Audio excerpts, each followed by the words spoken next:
संदर्भात काही ठिकाणी समर्थन असतं, काही ठिकाणी विरोध असतो, अशी आंदोलनं केली जातात आहेत. त्याबद्दल आपली भूमिका काय आहे? पक्षाची काय भूमिका आहे मला माहित नाही, पण माझी भूमिका आहे का सगळ्यांना कुठेही त्याच्यात अधिक वाद होणार नाही निर्माण, समतोल कसा राखला जाईल हा एक खरं तर प्रयत्न केला पाहिजे. कारण की आरक्षणाच्या नावानं पहिलेच ओबीसी मराठा महाराष्ट्रात भांडणं सुरू झाले. आता पुन्हा एससी एससी मध्ये अधिक पुन्हा वाद निर्माण होऊ नये. सगळ्या तिन्ही गटांना एकत्रित बोलावून महाराष्ट्र पुन्हा जातीच्या नावानं पेटू नये एवढा खरं तर अपेक्षा आहे. परंतु त्यांना पण त्याच्या तुपकरांनी आंदोलन केलं, त्यांनी बरेच दिवस आंदोलन केलं, त्यांच्याकडे कोणी गेलं नाही. खबर मात्र आंदोलनाचा एक दिवस बदलाव करण्याचा प्रयत्न करतात. त्यांच्याकडे ते मागणी म्हणजे त्यांना ते वेळ दिली जाते. कसं आहे मला वाटतं त्यांच्याकडे पण गिरीश महाजनजी गेले होते तुपकरांकडे, आणि इकडे पण गिरीश महाजनजी गेले होते. त्याच्यानं कोणी कोणाकडे गेलं नाही असं म्हणणं चुकीचं आहे. काल रात्री उशिरा अनेक अधिकारी जे आहेत ते उपस्थित नव्हते. 12 वाजेपर्यंत त्यांना कारणे दाखवा नोटीस आता बजावण्यात आलेली आहे. महाराष्ट्रात नाही देशाचा रोग आहे. अधिकारी म्हणजे संसर्गजन्य रोगासारखा विषय आहे. तर काही 10% बिचारे अधिकारी सोडले तर 80-90% तर मौज माजा और कमाई में लगे हुए आहे सर. पण मग हाच आरोप आपल्याला आमदारांवर नाही करता येणार का? सभागृहामध्ये 20-30 आमदार असतात, बाकीचे कोणी आमदार विरोधकातले कुणीच उपस्थित नसतात.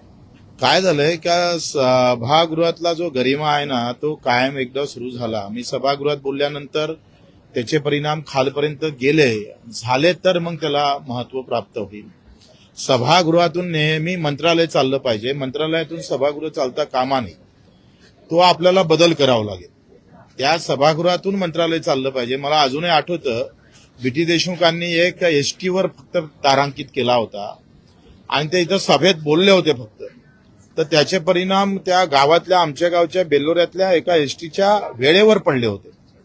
म्हणजे एवढे परिणाम सभागृहातल्या बोलण्याचा, तिथल्या प्रश्नाचा, तिथले जे आयुध वापरतो त्याचा परिणाम आम्ही पाहतोय. जिथपर्यंत खालपर्यंत पोहोचत नाही तोपर्यंत त्या बोलण्यावर तिथं काही फार महत्व प्राप्त होत नाही. समाधान होते, बोलणाऱ्याचं समाधान होते.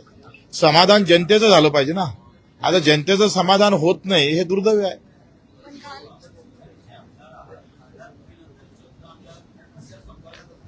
माझ्या शिवसेनेच्या पक्षाचे 14 आमदार शिंदेच्या संपर्कात असल्याचं बोललं जातं. आता शिवसेनेच्या संपर्कात राहणार ना. त्यात ह्याच्यात वेगळं काय सांगा. पाणी पाणी से मिलने वाला है. हा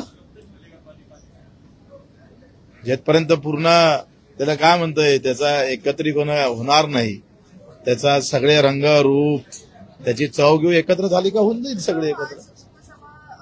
संदर्भामध्ये अर्ज भरला जाणार आहे अशी माहिती मिळत आहे. काय उपसभापतीसाठी अर्ज भरला जाणार आहे. हा. जर इच्छुक आहेत तसं नीलम गोरेंचं नाव पुन्हा मोठ्या प्रमाणात चर्चेला जात आहे. काय सांगणार? त्या वरिष्ठ आहे, त्यांचा विचार झाला पाहिजे.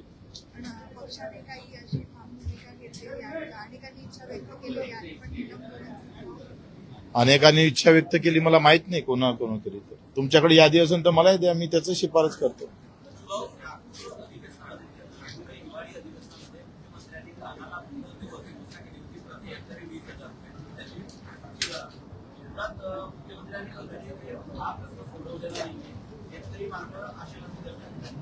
एक तर धानाचं बोनस आहे, धानाची खरेदी थांबलेली होती, हरभऱ्याची खरेदी थांबली होती, आणि याच्यामध्ये प्रचंड करप्शन पण आहे काही ठिकाणी. ते खरं तर काढून टाकलं पाहिजे.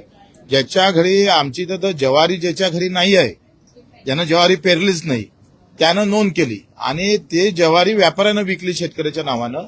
हे जे करप्शन वाढत चाललं आहे याच्यावर नियंत्रण ठेवणं फार गरजेचं आहे. कापसाचे, धानाचे पैसे, ज्वारीचे पैसे आणि हरभऱ्याचे पैसे अजूनही भेटले नाही शेतकऱ्याला. ते व्याजासहित सरकारनं परत केले पाहिजे.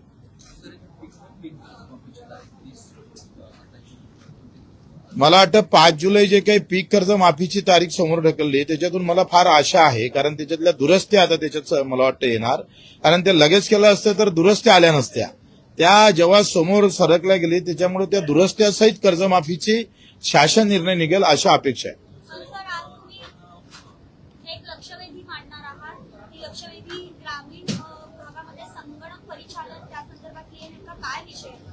आता संगणक परिचालकाचा मानधन किंवा त्याचं देखरेख ज्या कंपनीला दिलं ती कंपनी वर्षाला 250 कोटी रुपये कमावतं, काही न करता कमावतं. आमचं म्हणणं आहे त्या कंपनीला 250 कोटी देता कशाला? तुम्ही डायरेक्ट संगणकाला ते द्या ना त्याच्या ह्याच्यात. त्याच्यावर नियंत्रण, त्याच्यावर लक्ष ठेवण्यासाठी जर अशा पद्धतीनं कंपनीला कारण नसताना पैसे जातं, हा घोळ आहे. म्हणजे वर्षाला नाही म्हटलं तरी 1000 ते 2000 कोटी रुपये आपण जास्त देतो कारण नसताना, ते थांबले पाहिजे.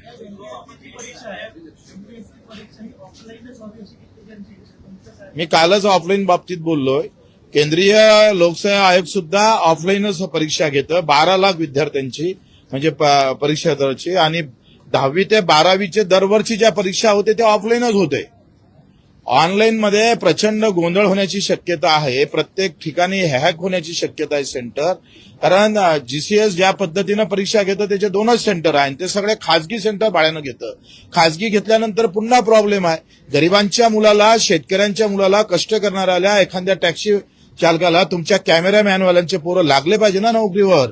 पैशातून जर असे पेपर फुटले आणि तर जर हॅक झाले ऑनलाईनला, त्याच्या मुभा जास्त आहे फुटण्याच्या. कारण एखादं सॉफ्टवेअर वापरलं तरी फुटू शकतं, आणि म्हणून ते ऑफलाईनला ते फार कठीण जातं.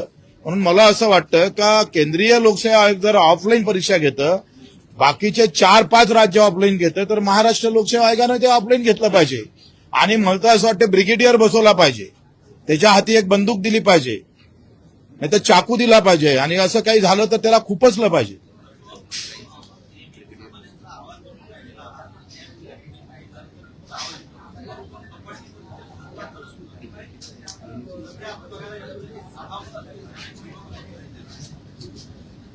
आता विरोधी पक्ष नेतेचं तो मोठा प्रश्नचिन्ह आहे. ते तुम्ही काँग्रेसला विचारला पाहिजे, राष्ट्रवादीला विचारलं पाहिजे, उभाटाला विचारलं पाहिजे. हो, त्यांचा विषय आहे ना. आता मी सत्तेतला माणूस त्यांच्या बाजूने बोललो तर पुन्हा तुम्हाला असं वाटेल की आप सत्य के साथ नहीं है.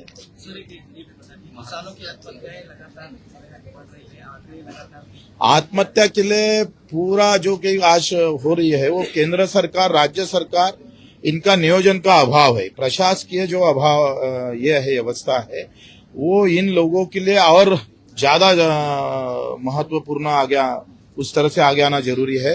लेकिन आज हम देखते हैं कि भाई मैंने बोला था कि सब जो योजना है सरकार की वो खत्म करो और 2 योजना चालू रखो. एक तो हमारी जो फसल है किसान को उसको जो दाम है वो जो दाम जिस तरह से हमने सिफारिश की राज्य सरकार ने उस तरीके से मिलना चाहिए. अगर नई दाम दे सकते तो खर्चा कम करने की ताकत रखना चाहिए. खर्चा कम करने के लिए बोईनी से कटनी तक जो भी खर्चा आता है वो एमआरएस में अगर उसमें उसे एडजस्ट किया तो खर्चा कम होगा, और खर्चा कम होगा तो मुनाफा आएगा.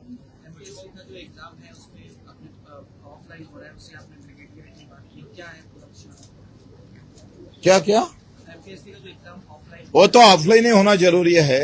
ऑनलाइन बोले तो खासगी कंपनी आएंगी, प्राइवेट कंपनी आएंगी, और प्राइवेट कंपनी पूरी माल जमा कर लेंगी, पूरी तरह से इसको सब खत्म कर देंगे. अब परीक्षा लेने के लिए अगर प्राइवेट कंपनी की जरूरत है तो फिर सरकार है क्या? हमारे अधिकारी क्या करते हैं? लोक सेवा आयोग क्या करता है? क्या जरूरत है उसकी? और केंद्रीय लोक सेवा आयोग अगर ऑफलाइन परीक्षा लेती है, हमारी 10वीं 12वीं के पेपर 16-17 लाख स्टूडेंट का परीक्षा जो है वो ऑफलाइन होता है, तो ये क्यों नहीं? ये तो फिर और खासगी कंपनी का बड़ा होगा. ठीक है.